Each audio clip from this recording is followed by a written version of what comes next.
নমস্কার, দীপা স্টার্লিং চ্যানেলে আপনাদের সবাইকে স্বাগত। আজকে আমি বানাবো সম্পূর্ণ ঘরোয়া পদ্ধতিতে শুক্তোর একটি রেসিপি। অনুষ্ঠান বাড়িতে যে শুক্তোটা রান্না করা হয় সেটা খুবই রিচ হয়, যেটা এই গরমের সময় খাওয়া একদমই উচিত না। চলুন দেখে নেওয়া যাক আমার এই সিম্পল পদ্ধতিতে শুক্তো বানানোর ভিডিওটা। প্রথমে একটা কড়াইয়ের মধ্যে নেব 1 ছোট চামচ 5 ফোড়ন, 1 ছোট চামচ কালো সর্ষে আর 1 ছোট চামচ রাঁধুনি, আর নেব একটা শুকনো লঙ্কা।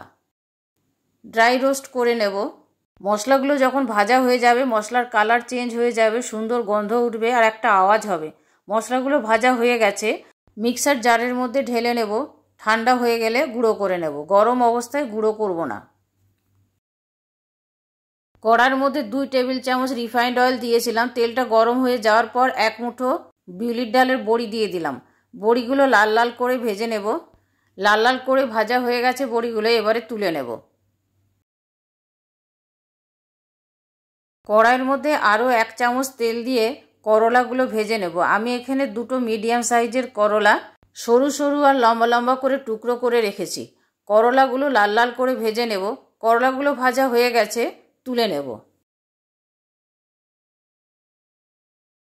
অন্যান্য সবজির মধ্যে নিয়েছি বেগুন, কাঁচা কলা, সজনে ডাঁটা, গাজর আর আলু।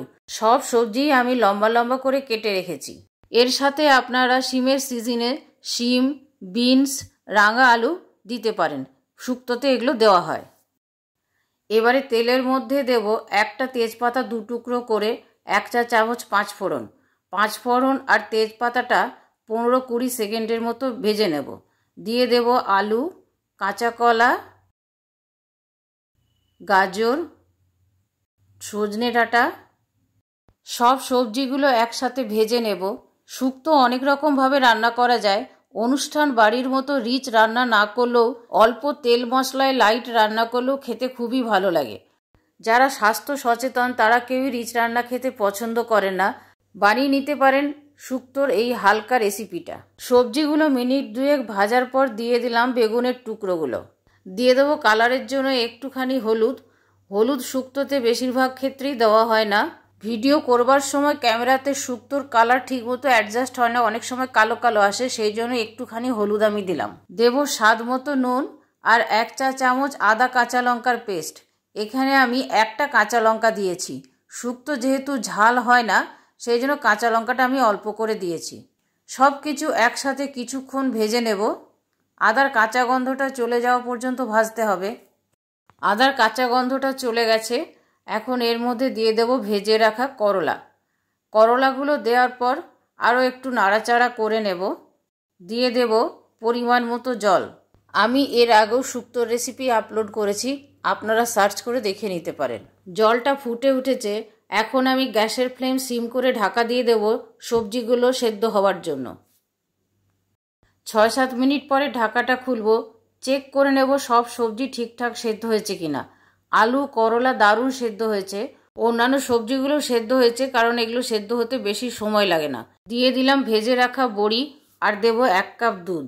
দুধটা আপনারা না চাইলে নাও দিতে পারেন, তবে দুধটা দিলে স্বাদটা আরেকটু বাড়ে। দুধটা দেওয়ার পর ফুটে উঠেছে। দিয়ে দেব ভেজে গুঁড়ো করে রাখা মশলা। আমি এখানে দিয়ে দিলাম 2.5 টেবিল চামচ মশলা। আর দেব 1 টেবিল চামচ ঘি। ঘিটা না চাইলে নাও দিতে পারেন, স্বাদটা বাড়াবার জন্য আমি দিলাম। খেতে কিন্তু খুবই ভালো লাগে এই রেসিপিটা। ভালো করে মিশিয়ে নিলাম। গ্যাস অফ করে ঢাকা দিয়ে রেখে দেব। সার্ভ করবার আগে ঢাকাটা খুলে সার্ভ করতে হবে। এতে খাওয়ার সময় মশলার গন্ধটা ভালো মতো পাওয়া যাবে। শীত, গ্রীষ্ম, বর্ষা সব সিজনেই প্রথম পাতের এই রেসিপিটি অসাধারণ। আমি এখন সার্ভিং বলে তুলে নেব। আমার এই অল্প তেল মশলার শুক্তো বানানোর ভিডিওটা আপনাদের কেমন লাগলো কমেন্ট করে কমেন্ট বক্সে জানাবেন। ভালো লাগলে প্লিজ একটা লাইক করে দেবেন, শেয়ার করবেন আর সাবস্ক্রাইব করে বেল আইকনটা টিপে দেবেন পরবর্তী নোটিফিকেশনের জন্য।